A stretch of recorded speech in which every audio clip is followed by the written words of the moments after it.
삼국지 적벽대전 천하의 운명을 가른 대격돌. 1. 전운의 시작 조조의 남하와 형주 점령. 적벽대전은 중국 후한 말 위에 기반을 다진 조조와 오의 손권 그리고 촉의 기틀을 마련하려는 유비 세력이 양자강, 장강의 요충지인 적벽에서 벌인 대규모 해전이자 삼국시대의 정립을 결정지은 역사적인 사건입니다. 서기 208년 건한 13년에 일어난 이 전투는 단순히 한 번의 싸움이 아니라 천하 통일을 꿈꾸던 조조의 야망이 좌절되고 손권과 유비 두 세력이 강남의 패권을 확립하며 삼국 정립의 초석을 다진 일대 사건이었습니다. 1.1. 조조, 북방을 통일하다. 적벽대전이 발발하기 직전 조조는 200년 관도대전에서 원소를 격파하고 이어진 북방 원정을 통해 원소의 잔당과 오한족을 평정하며 화북 전역을 장악하는 데 성공합니다. 이제 조조의 눈은 자연스럽게 남쪽 즉 양자강 유역의 형주와 강동으로 향했습니다. 조조의 야망은 한나라를 부흥시킨다는 명분을 내세웠지만 실상은 중원 전체를 그의 손아귀에 넣으려는 것이었습니다. 1.2. 형주의 갑작스러운 항복. 208년 7월 조조는 수십만 대군 삼국지 연의에서는 80만이라 하나 실제로는 2030만 추정을 이끌고 남하를 개시합니다. 당시 형주를 다스리던 유표는 병사한 직후였고 그의 뒤를 이은 어린 아들 유종은 조조의 위세에 겁을 먹고 전의를 상실한 채 대항 한 번 없이 항복을 결정합니다. 이로 인해 형주의 군대와 물자는 고스란히 조조의 손에 들어갔고 조조군은 순식간에 양자강 상류까지 진출하며 강동의 손권과 일시적으로 형주에 의탁하고 있던 유비 세력을 압박하기 시작했습니다. 1.3. 유비의 도피와 손권과의 합류 모색. 한편 유표에게 의탁하고 있던 유비는 유종의 항복 소식을 듣고 크게 실망하며 군사를 이끌고 남쪽으로 피신길에 오릅니다. 그 과정에서 조조의 기병들에게 추격당하여 장판파에서 큰 위기를 맞았으나 용장들의 활약과 백성들의 희생 속에서 간신히 병력을 수습하여 강하의 유표 장남 6기와 합류합니다. 유비는 이제 독자적인 힘으로는 조조의 대군을 막을 수 없음을 깨닫고 책사 제갈량을 강동의 손권에게 보내 동맹을 맺을 것을 제안하게 됩니다. 이는 유비 세력의 생존을 위한 마지막 몸부림이자 동아시아 역사의 흐름을 바꿀 중대한 결정이었습니다. 2. 손권 진영의 경론과 손유연합의 성립. 2.1. 강동의 항복파와 주전파. 유비의 사신 제갈량이 강동에 도착했을 때 손권의 조정은 조조에게 항복할 것인가 아니면 대항하여 싸울 것인가를 두고 격렬한 논쟁에 휩싸여 있었습니다. 항복파 대표 장소이들은 조조의 군세가 워낙 압도적이고 이미 조조가 형주의 군대와 물자를 흡수했으므로 승산이 없다고 판단했습니다. 장소는 조조에게 항복하여 강동의 평화를 유지하고 손권의 명예와 가문의 안전을 보장받을 것을 주장했습니다. 주전파 대표 주유, 노숙이들은 조조가 비록 강대하나 북방의 군대는 수전에 익숙하지 않고 새로 얻은 형주 병사들의 충성심도 낮으며 역병까지 유행하고 있어 약점이 많다고 보았습니다. 특히 주유는 조조의 남하가 성공하면 강동은 물론 천하 전체가 위험에 빠질 것이라 역설하며 유비와 연합하여 조조와 대항할 것을 강력하게 주장했습니다. 2.2. 제갈량의 설득과 주유의 결단. 삼국지 연의에서는 제갈량이 손권의 신하들과의 설전에서 항복파를 압도하고 주유를 미묘하게 자극하여 주전론을 굳히게 하는 장면이 극적으로 묘사됩니다. 특히 조조가 강동의 미녀인 대교와 소교 주유의 아내를 취하려고 남하했다는 거짓 정보를 흘려 주유의 분노를 사게 하는 일화는 유명합니다. 실제 역사 정사에서는 노숙이 처음부터 손권에게 항전의 필요성을 역설했고 주유는 손권과 독대하여 조조의 약점을 상세히 분석하며 항전을 강력하게 건의합니다. 조조는 비록 한때 기세가 등등하나 그가 거느린 병사는 대부분 북방의 육군이어서 수전에 익숙하지 않으며 게다가 오랫동안 전쟁에 시달려 지쳐 있습니다. 지금 역병이 돌아 병력이 크게 줄고 있으니 이것이 바로 우리가 승리할 수 있는 기회입니다. 신주유에게 정예병 3만을 주시면 반드시 조조를 격파하겠습니다. 주유의 결단력 있는 주장과 전략적인 분석에 손권은 마침내 결심을 굳히고 칼로 자신의 책상을 내리치며 조조와 결전을 벌일 것이다 라고 선언합니다. 이로써 손권 마이너스 유비 연합군이 정식으로 결성됩니다. 손권은 주유를 대도독으로 삼아 수군을 지휘하게 하고 노숙을 부도독, 유비는 후방 지원 및 육군 지휘를 맡아 조조에 맞서기로 합니다. 3. 전쟁의 서망양 진영의 대치와 계략. 3.1. 연합군의 병력과 포진. 손유 연합군은 주유가 이끄는 정예 수군 약 3만 명과 유비가 이끄는 잔여 병력 수천 명을 합쳐 총 4만 명 미만의 소수 병력이었습니다.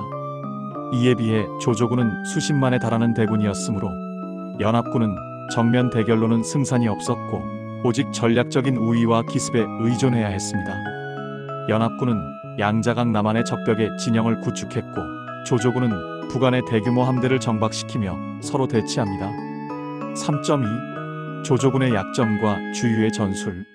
조조는 북방 출신이라 수전에 익숙한 장수와 병사가 부족했고 새로 흡수한 형주 병사들 역시 사기가 낮고 조조에 대한 충성심이 약했습니다. 게다가 북방에서 온 병사들은 강남의 풍토병과 역병에 시달리며 전투력이 크게 저하되었습니다.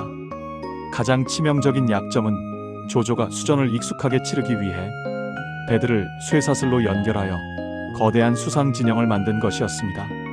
이는 배멀미를 줄이고 병사들의 이동을 용이하게 하려는 조치였으나 동시에 배들이 서로 묶여 있어 기동성이 극도로 떨어지고 외부의 공격에 매우 취약한 표적이 된다는 점을 간과한 실책이었습니다.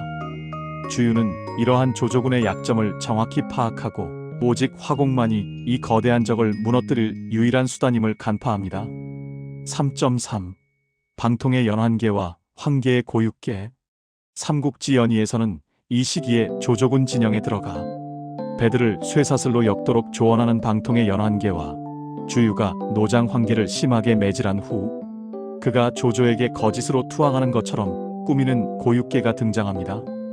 연환계 방통이 조조에게 배들을 연결하면 강물 위에서도 육지처럼 안정적이어서 병사들이 편안하게 생활하고 싸울 수 있다고 속여 조조가 방심하게 만듭니다. 정사에는 방통의 역할이 다르게 서술되나 연환 자체는 조조군의 실책으로 기록되어 있습니다. 고육계 황계는 주유에게 매를 맞고 앙심을 품은 것처럼 위장하여 조조에게 투항을 제의하고 이를 믿은 조조는 황계의 투항선이 접근하는 것을 의심 없이 허락합니다. 이는 화공을 위한 필수적인 접근을 가능하게 했습니다. 4. 적벽의 불꽃 운명을 가른 화공. 208년 12월 드디어 결전의 날이 밝았습니다. 4.1. 동남풍과 화공의 실행. 화공을 실행하기 위해 연합군이 절실히 필요했던 것은 바람이었습니다. 양자강의 겨울철 바람은 주로 북서풍이 불었기 때문에 북쪽에 진을 친 조조군에게 불을 놓으려면 바람이 남쪽에서 북쪽으로, 즉 동남풍으로 바뀌어야 했습니다. 삼국지 연의에서는 제갈량이 칠성단에서 기도를 올림으로써 기적적으로 동남풍을 불러왔다고 묘사되지만 이는 나관중의 급적 허구이며 실제로는 당시의 기상, 변화 따뜻한 공기의 유입 등을 주유 측이 포착하여 때를 기다렸던 것으로 추정됩니다.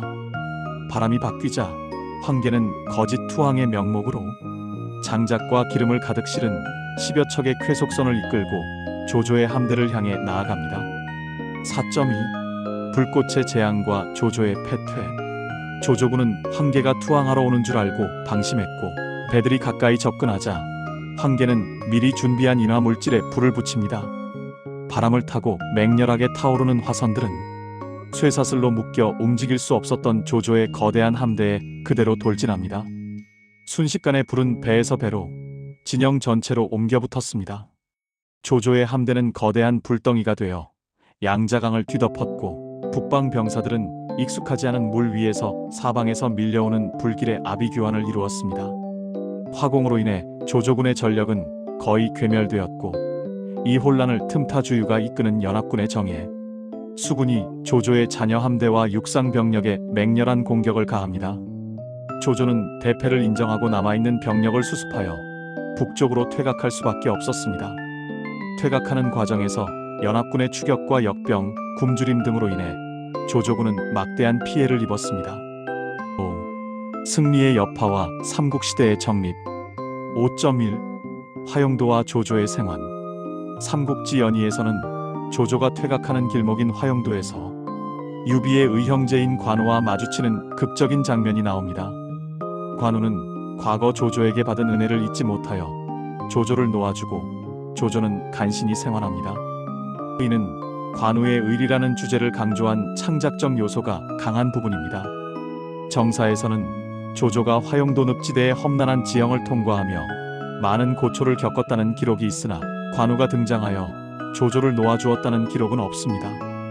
다만 조조가 퇴각 후 나를 도왔던 천하의 영웅 주유를 칭찬한다고 말하며 그를 높이 평가하는 일화는 남아 있습니다. 5.2 적벽대전의 역사적 의의. 적벽대전은 중국 역사와 삼국시대에 있어 가장 중요한 분수령 중 하나였습니다. 1. 조조의 천하통일 좌절. 조조는 이 패배로 인해 남방 진출의 기회를 영원히 잃게 되었고 양자강 이남 지역에 대한 영향력을 상실했습니다. 이로써 중원의 통일은 약 반세기 이상 지연되었습니다. 2. 손권 세력의 확고한 기반. 강동의 손권은 조조의 남하를 막아내며 강남 지역의 패권을 확고히 하고 오나라를 건국할 수 있는 결정적인 기반을 다졌습니다. 주유는 이 공로로 남군 태수가 되어 오나라의 영토를 확장하는 데 기여했습니다. 3. 유비 세력의 부활과 촉한 건국. 유비는 이 전쟁의 승리를 발판 삼아 형주의 일부 강릉, 공안 등을 차지하고 이후 제갈량의 천하 3분지계에 따라 익주를 점령하며 독자적인 세력인 촉한을 건국하게 됩니다. 결국 적벽대전은 조조의 북방 패권과 손권의 강남 패권, 그리고 유비의 중립 세력이 강을 경계로 위, 오, 촉 세 나라로 천하를 나누어 갖는 삼국 정립의 시대를 본격적으로 열어젖힌 대전투였습니다. 이 전투의 승리는 병력의 많고 적음이 아닌 지리적인 이점, 전략적인 지혜, 기후 변화를 이용한 기습, 그리고 굳건한 연합의 힘이 천하의 대세를 바꿀 수 있음을 보여준 대표적인 사례로 평가됩니다.